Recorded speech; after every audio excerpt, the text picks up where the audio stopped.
প্রিয় বন্ধুরা, সৃজনশীল ক্রিয়েশনস চ্যানেলে আপনাকে স্বাগতম। প্রথমবারের মতো আপনাদের পড়ে শোনাচ্ছি মুক্তিযোদ্ধা মতিউর রহমান রেন্টুর লেখা আমার ফাঁসি চাই বইটি। এই বইটি বাংলাদেশের সাবেক প্রধানমন্ত্রী শেখ হাসিনা কর্তৃক সরকারিভাবে নিষিদ্ধ ঘোষণা করা হয়েছিল। আশা করছি এই বইটি শুনে অনেক না জানা তথ্য জানতে পারবেন। প্রত্যাশা করছি বইটি শুনে আপনাদের ভালো লাগবে। শ্রোতা বন্ধুরা, কথা না বাড়িয়ে চলুন শুরু করা যাক। ৬৯-এর গণ আন্দোলন, ৭০-এর নির্বাচন, স্বাধীনতা ঘোষণা, মুক্তিযুদ্ধ, সিরাজ শিকদার হত্যা, একদলীয় শাসন, শেখ মুজিব হত্যা, মুস্তাক রাষ্ট্রপতি, জেল হত্যা, ৩রা নভেম্বর অভ্যুত্থান, ৭ই নভেম্বরের সিপাহী বিপ্লব। ১৯৬৯ সাল বাঙালি বিরচিত এক সংগ্রামের মাধ্যমে কারাগার থেকে বের করে আনল বাঙালির অবিসংবাদিত নেতা শেখ মুজিবুর রহমানকে। তথাকথিত আগরতলা ষড়যন্ত্র মামলার অভিযোগে পাকিস্তান সরকার এক প্রহসনমূলক বিচার করছিল শেখ মুজিবুর রহমান সহ সামরিক বেসামরিক বাঙালি কিছু লোকের। কিন্তু বাংলার মানুষ এই মামলা ও বিচার গ্রহণ করেনি। শুধু তাই নয়, এই মামলা ও বিচারের বিরুদ্ধে তীব্র গণ আন্দোলন করে বাঙালিরা পাকিস্তান সরকারকে বাধ্য করল এই মামলা প্রত্যাহার করতে এবং শেখ মুজিব সহ সকল অভিযুক্ত ব্যক্তিকে নিঃশর্ত মুক্তি দিতে। তখন বাংলাদেশ ছিল পাকিস্তানের উপনিবেশ। আমাদের এই দেশের নাম ছিল পূর্ব পাকিস্তান। স্বাধীনতার পরে এই আগরতলা ষড়যন্ত্র মামলায় অভিযুক্ত ব্যক্তিদের সাথে মিশে যতটুকু জানা যায় তা হল, পাকিস্তান যে আমাদের উপনিবেশ বানিয়ে রেখেছিল এবং ধর্মের নামে বাঙালিদের শোষণ করেছে, এটা তারা স্পষ্ট বুঝতে পেরেছিল। উপনিবেশিক শাসন ও বাঙালিদের, বিশেষ করে বাঙালি সৈনিকদের বঞ্চিত করার বিষয়গুলো নিয়ে পাকিস্তান সামরিক বাহিনীর অন্তর্ভুক্ত বাঙালিদের মধ্যে কানাঘুষা চলছিল। পাকিস্তান সেনাবাহিনীর বাঙালি সৈনিকেরা তাদের প্রাপ্য পাওনা নিয়ে ভাবতে আরম্ভ করেছিল। ঠিক এমনই মুহূর্তে পাকিস্তান সরকার শেখ মুজিব সহ সামরিক বেসামরিক বাঙালিদের গ্রেফতার করে ও আগরতলা ষড়যন্ত্র মামলা সাজায়। এই মামলায় অভিযুক্তরা পাকিস্তান থেকে বাংলাদেশ স্বাধীন করবে এরকম কোনো কঠিন সিদ্ধান্ত সে সময় নেয়নি, তবে ক্রমশ নিজেদের অধিকার সম্পর্কে সচেতন হয়ে পড়ছিল। এ মামলায় এমন অভিযুক্তও ছিলেন যিনি কিছুতেই জানতেন না, শুধু বাঙালি হওয়ার কারণেই মূলত অভিযুক্ত হয়েছিলেন। পাকিস্তান আমাদের অধিকার সচেতনতাকে অঙ্কুরে ধ্বংস করে দেওয়ার জন্যই এই আগরতলা ষড়যন্ত্র মামলার সূত্রপাত করেছিল। এমন অনেক অভিযুক্তও ছিলেন যারা ঢাকা ক্যান্টনমেন্টের আসামির কাঠগড়ায় দাঁড়ানো ছাড়া শেখ মুজিবকে কখনোই দেখেননি। এক প্রত্যুষে পাকিস্তান থেকে বাংলাদেশ স্বাধীন করে ফেলার এমন কোনো স্পষ্ট পরিকল্পনা বা সিদ্ধান্ত অভিযুক্তদের কারোই কখনো ছিল না বলে আগরতলা মামলায় প্রায়ই অভিযুক্তদের কাছ থেকে জানা যায়। অভিযুক্তদের প্রায় সকলেই বলেন, বাঙালিদের অধিকার থেকে বঞ্চিত রাখা এবং নির্যাতনের জন্যই মূলত পাকিস্তান সরকার তিলকে তাল বানিয়ে এই আগরতলা মামলা দায়ের করেন। পূর্ব পাকিস্তানের বাঙালিরা পাকিস্তানের নির্যাতনের বিরুদ্ধে বিরচিত গণ আন্দোলনের মাধ্যমে শেখ মুজিব সহ অভিযুক্ত সকলকে মুক্ত করে আনে। ১৯৬৯ সালেই ছাত্রনেতা তোফায়েল আহমেদের সভাপতিত্বে অনুষ্ঠিত এক ছাত্র জনতার বিশাল সভায় শেখ মুজিবকে বঙ্গবন্ধু উপাধি দেওয়া হয়। ১৯৬৯ সালে পাকিস্তান সরকার জাতীয় পরিষদ MNA এর এবং প্রাদেশিক পরিষদের MPA নির্বাচন ঘোষণা করে। মজলুম জননেতা মৌলানা আব্দুল হামিদ খান ভাসানীর নেতৃত্বে কিছু সংখ্যক বামপন্থী রাজনৈতিক নেতা নির্বাচন বর্জনের জোরালো আহ্বান জানান। মজলুম জননেতা মৌলানা ভাসানীর বক্তব্য ছিল, পাকিস্তান সরকারের নির্বাচনী ফাঁদে পা না দিয়ে পূর্ব বাংলাকে স্বাধীন করার সংগ্রাম শুরু করা উচিত। তাদের স্লোগান ছিল, নির্বাচনে লাথিমার, পূর্ব বাংলা স্বাধীন কর। অপরদিকে বঙ্গবন্ধু শেখ মুজিবুর রহমান নির্বাচনে অংশগ্রহণের পক্ষে ছিলেন এবং তিনি জনগণকে নির্বাচনে অংশ নেওয়ার আহ্বান জানান। জনগণ বঙ্গবন্ধুর আহ্বান অভূতপূর্ব সাড়া দিল। গোটা পূর্ব পাকিস্তানে বঙ্গবন্ধু এবং তার দল আওয়ামী লীগের পক্ষে নির্বাচনী জোয়ার বয়ে গেল। নির্বাচনে বঙ্গবন্ধু শেখ মুজিবুর রহমান ও তার দল আওয়ামী লীগকে বাঙালিরা পূর্ব পাকিস্তানে ১৯৬৯টি আসনের মধ্যে মাত্র ২টি আসন ছাড়া বাকি ১৬৭টি আসনে বিজয়ী করল। মোট ভোটের শতকরা ৯০টি ভোট বঙ্গবন্ধু এবং তার দল পেলেন। বঙ্গবন্ধু শেখ মুজিবুর রহমান সারা পাকিস্তানের সংখ্যাগরিষ্ঠ নেতা হলেন। পাকিস্তানের তৎকালীন রাষ্ট্রপতি জেনারেল ইয়াহিয়া খান বঙ্গবন্ধু শেখ মুজিবকে পাকিস্তানের ভাবী প্রধানমন্ত্রী হিসাবে অভিহিতও করলেন। কিন্তু পশ্চিম পাকিস্তানের সংখ্যাগরিষ্ঠ নেতা জুলফিকার আলী ভুট্টো এবং পাকিস্তানের প্রেসিডেন্ট জেনারেল ইয়াহিয়া খান বঙ্গবন্ধুকে প্রধানমন্ত্রিত্ব এবং তার দল আওয়ামী লীগকে পাকিস্তানে ক্ষমতা না দেওয়ার নানা চক্রান্ত শুরু করলেন। পূর্ব পাকিস্তানের রাজনৈতিক পরিস্থিতি হল আগ্নেয়গিরির মতো। বাঙালিরা চরম উৎকণ্ঠিত, উত্তেজিত। রাজপথ মিছিলে, মিটিংয়ে প্রকম্পিত। ঘরে ঘরে মানুষের উদ্বেগ, উৎকণ্ঠা। সমগ্র বাঙালি কেবল তাকিয়ে আছে জাতির অবিসংবাদিত নেতা শেখ মুজিবুর রহমানের দিকে। তিনি যা বলেছেন চোখের পলকে বাঙালি তাই করেছে। ইতিহাসের পাতায় অনেক ইতিহাস দ্রুত গড়িয়ে যাচ্ছে।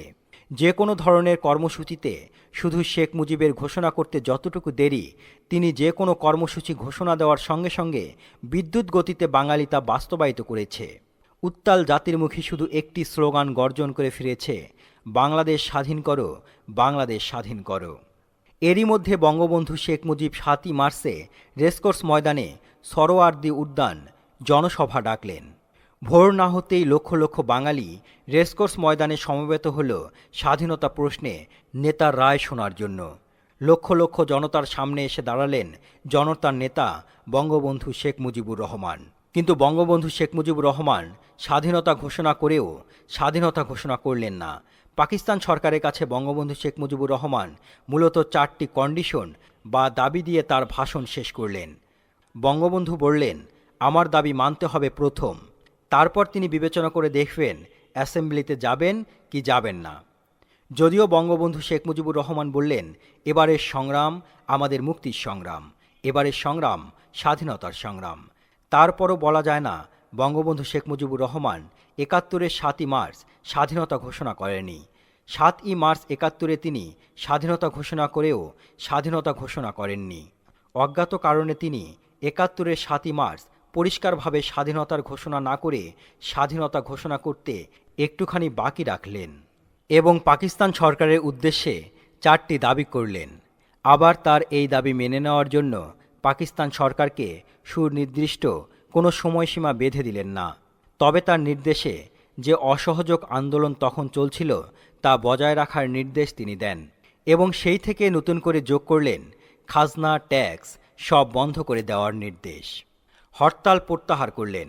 স্কুল, কলেজ, অফিস, আদালত, কলকারখানা সব বন্ধ ঘোষণা করলেন। মাস শেষে কর্মচারীদের বেতন নিয়ে আসতে বললেন। শিল্পের মালিককে শ্রমিকের বেতন পৌঁছে দিতে বললেন। রেডিও, টেলিভিশন তার সংবাদ পরিবেশন না করলে বাঙালিদের রেডিও, টেলিভিশনে যেতে নিষেধ করলেন। আন্দোলন নতুন মোড় নিল। বাঙালি বুঝতে পারল স্বাধীনতা ছাড়া আর কোনো গন্তব্য নেই। কিন্তু ঠিক কবে থেকে স্বাধীনতার যুদ্ধ বা মুক্তিযুদ্ধ শুরু হবে এবং কিভাবে হবে তা নিয়ে ছিল অস্পষ্টতা ও সংশয়। কারোই সঠিক কোনো পরিষ্কার ধারণা ছিল না। কোনো এক অজ্ঞাত কারণে ৭১-এর ৭ই মার্চ বঙ্গবন্ধু শেখ মুজিবুর রহমান এককভাবে সুস্পষ্ট করে স্বাধীনতার ঘোষণা করলেন না কেন, তা কখনো কোনো দিন পরিষ্কার জানা যায়নি। বিশ্লেষণ এবং সামরিক পরিসংখ্যানে জানা যায় ৭ই মার্চ বঙ্গবন্ধু শেখ মুজিবুর রহমান যদি পাকিস্তানের সাথে সম্পর্ক ছিন্ন করে বাংলাদেশকে স্বাধীন সার্বভৌম দেশ হিসেবে ঘোষণা করতেন এবং সুদূর ১২,০০০ মাইল দূর থেকে আসা পাকিস্তানি সৈন্যদের বন্দি করতে বলতেন, তাহলে পাকিস্তানি সৈন্যদের সাথে বাঙালি সৈন্য, ইপিআর, পুলিশ ও জনতার যে লড়াই বা যুদ্ধ হতো, সে যুদ্ধ মাত্র কয়েকদিনের মধ্যেই সামান্য রক্তপাতের বিনিময়ে আমাদের এই দেশ মুক্ত বা স্বাধীন হতো। ১৯৭১ সালের ৭ই মার্চ পর্যন্ত বাংলাদেশের তৎকালীন পূর্ব পাকিস্তানি সৈন্য সংখ্যা এতই নগণ্য ছিল যে পাকিস্তানি পাঞ্জাবি, সিন্ধি, বেলুচ সৈন্য বাঙালি সৈন্যদের কাছে অসহায় এবং মুখাপেক্ষী ছিল। আবার এই পাকিস্তানি পাঞ্জাবি, সিন্ধু, বেলুচ সৈন্যদের অধিকাংশই ছিল অফিসার, যারা যুদ্ধ পরিচালনা করে কিন্তু নিজেরা সরাসরি যুদ্ধ করে না। এই নগণ্য সংখ্যক পাকিস্তানি সৈন্যকে ধরাশায়ী বা পরাস্ত করতে বাঙালি সৈন্য, ইপিআর, আজকে বিডিআর, পুলিশ এবং ৭.৫ কোটি জনতার কোনো ক্রমেই সপ্তাহের বেশি সময় লাগত না। কিন্তু অজ্ঞাত কারণে ৭ই মার্চ বঙ্গবন্ধু শেখ মুজিবুর রহমান স্পষ্টভাবে সরাসরি স্বাধীনতা ঘোষণা না করায় এবং অনির্দিষ্ট সময় দিয়ে পাকিস্তানের কাছে 4টি দাবি বা শর্ত দেওয়ার সুযোগে পাকিস্তান দিবারাত্রি তাদের সৈন্য এবং অস্ত্র বাংলাদেশে এনেছে। 1971 সালের 7ই মার্চ পর্যন্ত বাংলাদেশে পাকিস্তানের যত নন বেঙ্গলি সৈন্য ছিল, 7ই মার্চ শেখ মুজিবুর রহমানের ভাষণের পর 7ই মার্চ থেকে 25শে মার্চ পর্যন্ত পাকিস্তান বাংলাদেশে তার সৈন্য ও অস্ত্রশস্ত্র, গোলাবারুদ বহুগুণ বেশি বৃদ্ধি করে এবং পাকিস্তানি নন বেঙ্গলি সৈন্যর সংখ্যা যখন বাঙালি সৈন্যর সংখ্যার চাইতে বহুগুণ বেশি বৃদ্ধি হয়, কেবল তখনই পাকিস্তানিরা বাঙালিদের আক্রমণ শুরু করে। বঙ্গবন্ধু 7ই মার্চে ভাষণে পাকিস্তানের আক্রমণ প্রতিহত করতে রাস্তাঘাট বন্ধ করে দেওয়ার কথা বলেছেন, যার যা আছে তাই নিয়ে মোকাবেলার কথা বলেছেন, খাজনা ট্যাক্স বন্ধ করে দেওয়ার কথা বলেছেন, বাংলাদেশ থেকে পাকিস্তানের টাকা পয়সা পাঠানো বন্ধ করেছেন। বঙ্গবন্ধু শেখ মুজিবুর রহমান বলেছেন, বাংলাদেশ থেকে পাকিস্তানে আর 1 পয়সাও পাচার হতে পারবে না, কিন্তু বাংলাদেশে আর একজনও পাকিস্তানি সৈন্য আনা যাবে না, এ কথা বঙ্গবন্ধু শেখ মুজিবুর রহমান কখনো বলেননি। ফলে পাকিস্তান 7ই মার্চ থেকে তৎকালীন ঢাকা তেজগাঁও বিমানবন্দর দিন রাত 24 ঘন্টা শুধু সৈন্য আনার কাজে ব্যবহার করেছে। পাকিস্তান আমাদের দেশ থেকে 12,000 মাইল দূরবর্তী একটি দেশ। শুধু দূরত্বটাই মুখ্য নয়, আমাদের বাংলাদেশ আর পাকিস্তানের ঠিক পুরোপুরি মাঝখানে রয়েছে পাকিস্তানের চিরশত্রু দেশ ভারত। এই মাঝখানের শত্রু ভাবাপন্ন বিশাল ভারত টোপকে পাকিস্তানিদের বাংলাদেশে আসা কিছুতেই সম্ভব ছিল না, প্রশ্নই ওঠে না। ভৌগোলিক কারণে অতি সহজে স্বল্প সময়ে স্বল্প প্রাণহানিতে আমাদের দেশ স্বাধীন হওয়া খুব সম্ভব ছিল, উচিত ছিল। এমন হওয়া বিচিত্র ছিল না যে বিনা যুদ্ধে বিনা রক্তপাতেই আমাদের দেশ স্বাধীন হতো। কিন্তু আমাদের স্বাধীনতার জন্য কার্যকরী ব্যবস্থা না নিয়ে বঙ্গবন্ধু শেখ মুজিবুর রহমান কর্তৃক পাকিস্তানিদের দীর্ঘ সময় দেওয়ার কারণেই আমাদের স্বাধীনতার জন্য 30 লক্ষ মানুষের প্রাণ দিতে হলো। 30 লক্ষ শহীদের এই সংখ্যা নিয়েও প্রশ্ন আছে। 2 লক্ষ মা বোনের ইজ্জত দিতে হলো, এই 2 লক্ষ বীরাঙ্গনাদের সংখ্যা নিয়েও প্রশ্ন আছে। আসলে শেখ মুজিবুর রহমান মানসিকভাবে স্বাধীনতার জন্য প্রস্তুত ছিলেন না, অথবা পাকিস্তান থেকে বিচ্ছিন্ন হয়ে আলাদা স্বাধীন রাষ্ট্র তিনি চাননি। পাকিস্তানিরা আমাদের উপর স্বাধীনতা যুদ্ধ বা মুক্তিযুদ্ধ চাপিয়ে দিয়েছিল এবং তাদের আক্রমণ ও হত্যাযজ্ঞের ফলেই আমরা মুক্তিযুদ্ধ করতে বাধ্য হই। অর্থাৎ পাকিস্তানিরাই আমাদের স্বাধীন হতে বাধ্য করেছে। 1971 সালের 7ই মার্চের ভাষণে শেখ মুজিবুর রহমান পাকিস্তানিদের কাছে যে 4টি দাবি করেছিলেন: 1. সামরিক আইন মার্শাল ল তুলে নিতে হবে। 2. সমস্ত সেনাবাহিনীর লোকদের ব্যারাকে ফিরিয়ে নিতে হবে। 3. যেভাবে হত্যা করা হয়েছে তার তদন্ত করতে হবে। 4. আর একজন প্রতিনিধির কাছে ক্ষমতা হস্তান্তর করতে হবে, অর্থাৎ বঙ্গবন্ধু শেখ মুজিবুর রহমানকে পাকিস্তানের প্রধানমন্ত্রী করতে হবে। এই দাবিগুলো যদি পাকিস্তানিরা মেনে নিত, তাহলে কি আমাদের মুক্তিযুদ্ধ করতে হতো? পাকিস্তান থেকে বিচ্ছিন্ন হয়ে আমাদের আলাদা স্বাধীন রাষ্ট্র বাংলাদেশ হতো? কবি নির্মলেন্দু গুণের মতে, শেখ মুজিবুর রহমানের 7ই মার্চের দাবি পাকিস্তান যদি মেনে নিত, তাহলে আর যাই হোক, এই যাত্রায় বাংলাদেশ স্বাধীন হতো না। বঙ্গবন্ধু শেখ মুজিবুর রহমান ছিলেন পাকিস্তানের নির্বাচিত জনপ্রতিনিধিদের নেতা। পাকিস্তানিরা যদি শেখ মুজিবকে নির্বাচিত নেতা হিসেবে ক্ষমতা দিত, যদি বঙ্গবন্ধু শেখ মুজিবুর রহমান পাকিস্তানের প্রধানমন্ত্রী হতেন, তাহলে তো আমরা নিশ্চয়ই পাকিস্তান থেকে বিচ্ছিন্ন হয়ে আলাদা স্বাধীন রাষ্ট্র হতাম না, বা বঙ্গবন্ধুও তা চাইতেন না।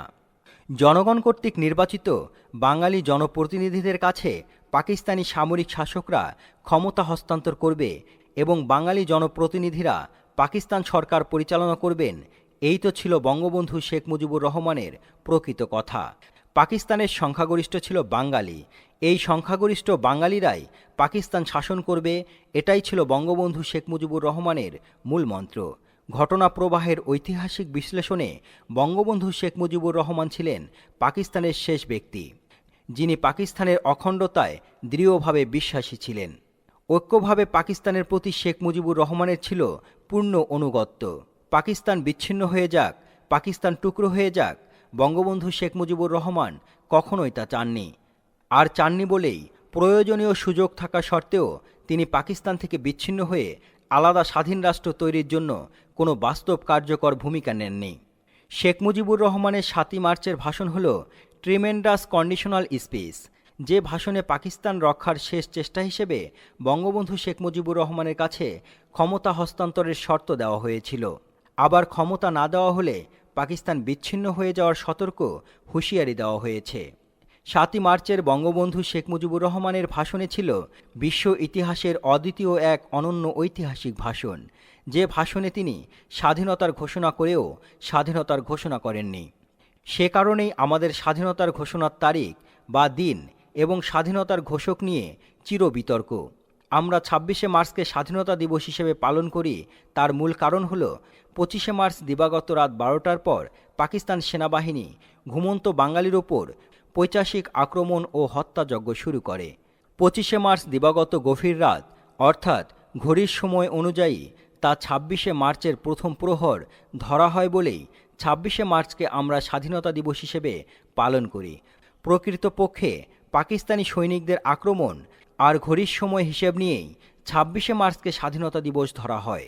এই হিসেবে যদি পাকিস্তানিরা আমাদের ২৬শে মার্চের আগে অথবা পরে যে কোনো দিন আক্রমণ করত, তাহলে সেই দিনই আমাদের স্বাধীনতা দিবস হিসেবে চিহ্নিত হতো। সত্যি কথা বলতে কি, কেউই সঠিক সময়ে পূর্ণাঙ্গ রূপে আমাদের স্বাধীনতা ঘোষণা করেননি। যদিও বলা হয়ে থাকে ২৫শে মার্চ রাত ১২টার পর টেলিগ্রামের মাধ্যমে বঙ্গবন্ধু শেখ মুজিবুর রহমানের স্বাধীনতা ঘোষণা করেছিলেন, কিন্তু টেলিগ্রামের ওই ঘোষণার যথার্থতা খুঁজে পাওয়া যায়নি। টেলিগ্রামের মাধ্যমে বঙ্গবন্ধু শেখ মুজিবুর রহমানের স্বাধীনতা ঘোষণাটি তখনকার সময়ে ৭.৫ কোটি বাঙালি কেউ পেয়েছে বা শুনেছে, আজ পর্যন্ত এমন দাবি কেউ করেননি। ২৩শে মার্চ হল পাকিস্তান দিবস। এই ২৩শে মার্চে পাকিস্তান দিবস তৎকালীন পূর্ব পাকিস্তান, বর্তমান বাংলাদেশ সহ সারা পাকিস্তানের সকল সরকারি বেসরকারি ভবন এবং শহরের বাড়িগুলোতে সবুজ সাদা চানতারা পাকিস্তানি পতাকা তোলা হতো। শহরের রাস্তাগুলো পাকিস্তানি পতাকা দিয়ে সাজানো হতো এবং রাষ্ট্রীয় ও সামাজিক নানা অনুষ্ঠানের মধ্য দিয়ে ২৩শে মার্চ পাকিস্তান দিবস পালন করা হতো। কিন্তু ১৯৭১-এর ২৩শে মার্চ পাকিস্তান দিবসে পূর্ব পাকিস্তানের, বর্তমান বাংলাদেশের কোথাও কোনো সরকারি বেসরকারি ভবনে পাকিস্তানি পতাকা তো ওড়ানো হয়নি, বরং জনগণ স্বেচ্ছায় স্বতঃস্ফূর্তভাবে এদেশের তৎকালীন পূর্ব পাকিস্তানের প্রতিটি সরকারি বেসরকারি ভবনে, প্রতিটি বাড়িঘরে, রাস্তাঘাটে, গ্রাম বাংলার গাছে গাছে, এমনকি বঙ্গবন্ধু শেখ মুজিবের বাসভবনে সবুজের মাঝে লাল বৃত্তের উপর হলুদ রঙের মানচিত্র খচিত স্বাধীন বাংলার পতাকা উড়িয়ে দিয়ে পাকিস্তানের যবনিকাপাত ঘটাল। পাকিস্তান দিবসে পাকিস্তানি পতাকা উড়ল না, পাকিস্তানি সৈন্যরা কুচকাওয়াজ করল না, পাকিস্তানের কোনো অস্তিত্বই খুঁজে পাওয়া গেল না। তারপরও বঙ্গবন্ধু শেখ মুজিবুর রহমান স্বীকৃত পন্থায় সোজাসুজি স্পষ্ট করে বাংলার স্বাধীনতা ঘোষণা করেননি। কি এক অজ্ঞাত কারণে শেখ মুজিবুর রহমান মুখ খোলেননি, নীরব ছিলেন। স্বাধীনতার ঘোষণার বৈধ রাজনৈতিক দায়িত্ব কেবল শেখ মুজিবকে বাঙালি জাতি দিয়েছিল, কিন্তু শেখ মুজিবুর রহমান জাতি কর্তৃক প্রদত্ত রাজনৈতিক দায়িত্ব পালন করে স্বাধীনতা ঘোষণা করেননি। ওই পরিস্থিতিতে অন্য কারো পক্ষে স্বাধীনতা ঘোষণা করা সম্ভব ছিল না, কেননা শেখ মুজিব ছিলেন বাঙালির আশা আকাঙ্ক্ষার মূর্ত প্রতীক। তবে পাকিস্তানিরা ভয়, লোভ, কোনো কিছুর বিনিময়ে বঙ্গবন্ধু শেখ মুজিবুর রহমান স্বাধীনতা চান না এরকম কোনো স্বীকারোক্তি আদায় করতে পারেনি। যদি শেখ মুজিবুর রহমান স্বাধীনতার পক্ষে কোনো কথা বলতেন, তাহলে আমাদের স্বাধীনতা পাওয়া ডিফিকাল্ট হয়ে যেত। অপরদিকে ২৭শে মার্চ প্রত্যুষে চট্টগ্রাম কালুরঘাট বেতারকেন্দ্র থেকে মেজর জিয়াউর রহমান দুই রকম স্বাধীনতা ঘোষণা দেন। মেজর জিয়াউর রহমান প্রথমে ঘোষণা দেন, I am major president, people's republic of Bangladesh, I declare independent of Bangladesh. Major Ziaur Rahman দ্বিতীয়বার ঘোষণা দেন, I am major Zia, I declare independent of Bangladesh. On behalf our great leader Sheikh Mujibur Rahman. Major Ziaur Rahman Bengal regiment, EPR, East Pakistan rifle, police এবং জনতাকে পাকিস্তান আর্মির বিরুদ্ধে যুদ্ধে ঝাঁপিয়ে পড়ার আহ্বান জানান এবং সারা দুনিয়ার কাছে মুক্তিযুদ্ধের পক্ষে সাহায্যের আবেদন জানান। যদিও জিয়াউর রহমান ২৭শে মার্চ সকালে এই ঘোষণা দেওয়ার আগেই ২৫শে মার্চ দিবাগত গভীর রাতে অর্থাৎ ঘড়ির সময় অনুযায়ী ২৬শে মার্চ প্রথম প্রহরেই ঢাকাতে ইপিআর, ইস্ট পাকিস্তান রাইফেল এবং পুলিশ পাকিস্তানিদের বিরুদ্ধে যুদ্ধ শুরু করে দেয়। পাকিস্তানি সৈন্যরা ঢাকার রাজারবাগ পুলিশ হেডকোয়ার্টার এবং ঢাকার পিলখানায় ইপিআর হেডকোয়ার্টারে আক্রমণ করলে ইস্ট পাকিস্তান রাইফেল, আজকের বিডিআর এবং পুলিশ পাকিস্তানিদের কাছে আত্মসমর্পণ না করে পাল্টা আক্রমণ করে এবং আমরা ছাত্র জনতা ওই রাতে ঢাকায় বিভিন্ন থানা থেকে পুলিশের রাইফেল এনে পাকিস্তানিদের বিরুদ্ধে যুদ্ধের প্রস্তুতি নেই। কিন্তু আমাদের রাইফেল চালানোর ট্রেনিং প্রশিক্ষণ না থাকায় আমরা পাকিস্তানিদের বিরুদ্ধে ওই রাতে যুদ্ধ শুরু করতে পারিনি। ইপিআর ও পুলিশের ওই রাতের যুদ্ধটা ছিল মূলত আত্মরক্ষার্থে। কারো কোনো প্রকার নির্দেশ বা ঘোষণা ছাড়াই ইপিআর ও পুলিশ পাকিস্তানিদের বিরুদ্ধে 25শে মার্চ দিবাগত গভীর রাতেই যুদ্ধ শুরু করে দিয়েছিল।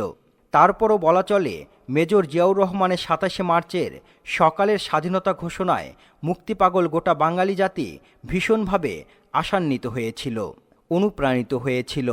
বিশেষ করে যারা দেশের জন্য যুদ্ধ করার জন্য মানসিকভাবে চূড়ান্ত প্রস্তুত হয়েছিল, তাদের মধ্যে জিয়াউর রহমান এই স্বাধীনতার ঘোষণা অভূতপূর্ব চাঞ্চল্যের সৃষ্টি করেছিল, উৎসাহ, উদ্দীপনা ও প্রেরণার সৃষ্টি করেছিল। বঙ্গবন্ধু শেখ মুজিবুর রহমান মুক্তিযুদ্ধের নেতৃত্ব দেওয়ার কোনোরূপ চেষ্টা না করেই পাকিস্তানিদের হাতে গ্রেফতার হন। অজ্ঞাত কারণে তিনি কিছুটা ইচ্ছাকৃতভাবেই পাকিস্তানিদের হাতে বন্দী হন বলে অনুমান করা হয়। 27শে মার্চ থেকে ঢাকার বাসিন্দারা দিশেহারা হয়ে লক্ষ লক্ষ নরনারী, আবাল বৃদ্ধ বনিতা পিঁপড়ার সারির মতো ঢাকা শহর ছেড়ে পায়ে হেঁটে গ্রামের দিকে চলে যায়। শহর ছেড়ে চলে যাওয়া মানুষের এই কাফেলাকে একমাত্র রোজ কেয়ামতের কাফেলার সাথেই তুলনা করা চলে। সবুজ গ্রাম আর গ্রামের মেঠোপথ ধরে শহর ফেলে পালিয়ে যাওয়া লক্ষ লক্ষ মানুষে মানুষ। শহর থেকে আসা লক্ষ লক্ষ মানুষকে গ্রামের কৃষক, কৃষানি নিজের সন্তানের মতো তাদের বুকে ঠাঁই দেয়। গ্রামের মানুষ রাস্তায়, পথে, মাঠে ঘাটে চিরা, গুড়, মুড়ি, ডাব যা কিছু সহায় সম্বল ছিল তার সবটুকুই উজাড় করে বাড়িয়ে দিয়েছে শহর থেকে আসা মানুষের সাহায্য। শহর থেকে পালিয়ে আসা মানুষের এতটুকু কষ্ট যেন না হয়, তার সব দায়িত্ব গ্রামবাসীর। গ্রামের প্রতিটি বাড়িতে দিন রাত্রি ভাত রান্না হচ্ছে, লক্ষ লক্ষ মানুষ খাচ্ছে। কে খাচ্ছে, কার বাড়িতে খাচ্ছে, কার ভাত খাচ্ছে কেউ তা জানে না। যারা খাচ্ছে তারা জানে না কে খাওয়াচ্ছে, আর যারা খাওয়াচ্ছে তারাও জানে না কাদের খাওয়াচ্ছে। মানুষে মানুষ এ এক মহামিলন, এক মহাভ্রাতৃত্ব। কখনো পৃথিবীতে এমন হয়েছে কিনা কিংবা আর হবে কিনা জানি না। মানুষ মানুষের এত আপন, নিজের চাইতে মূল্যবান আপনজন, এ দৃশ্য যারা দেখেনি তারা কোনোদিন বুঝবে না।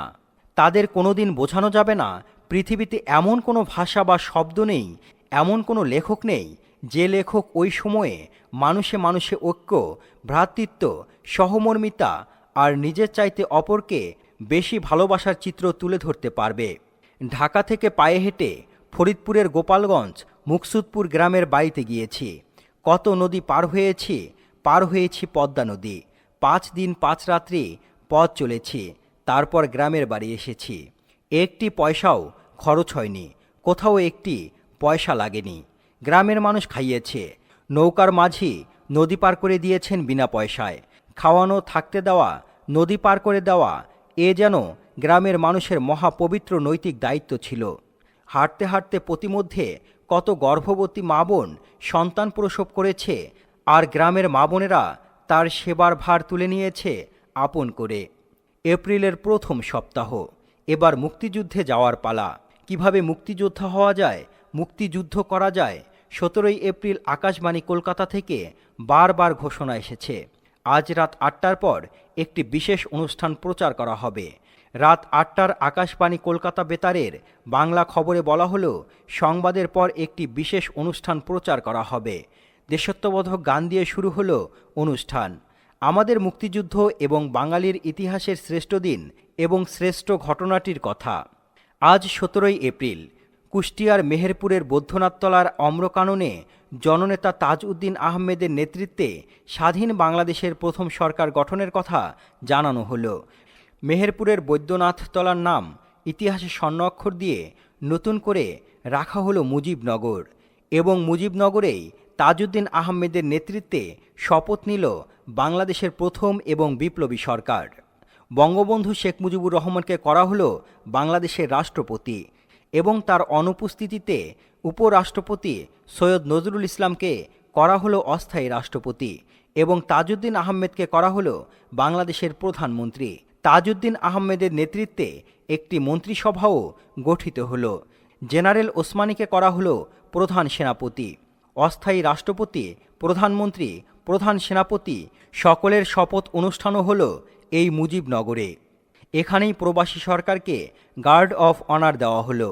শুরু হলো মুক্তিযুদ্ধের নতুন যাত্রা। বাঙালির ইতিহাসে সংযোজিত হলো নতুন অধ্যায়ের। আমাদের মুক্তিযুদ্ধ সুসংগঠিত হলো। আমাদের দেশের প্রায় 1 কোটি মানুষ শরণার্থী হয়ে ভারতে আশ্রয় নিল। আমরা যারা মুক্তিপাগল কিশোর, তরুণ, যুবক, আমরা ভারতে গিয়ে সামরিক প্রশিক্ষণ, আর্মি ট্রেনিং নিলাম এবং মুক্তিযোদ্ধা হলাম।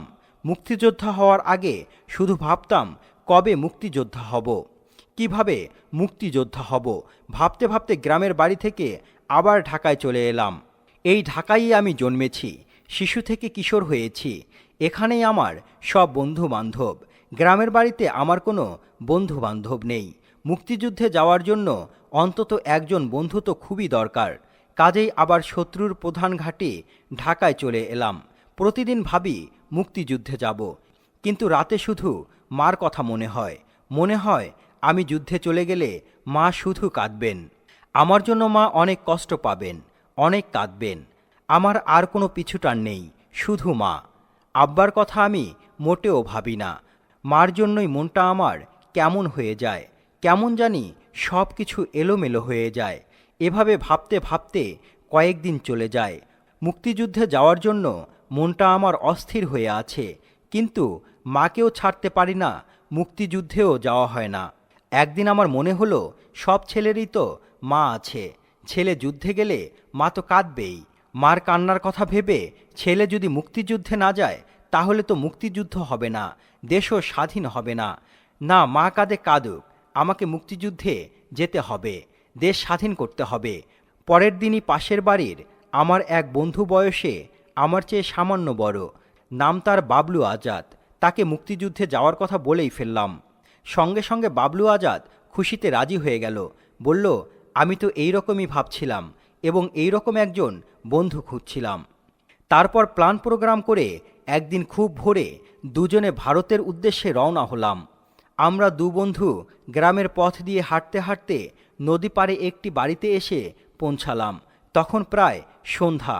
শখানেক পুরুষ, মহিলা, শিশু আগে থেকেই নদী পার হওয়ার জন্য এই বাড়িতে ঘাপটি মেরে অপেক্ষা করছে।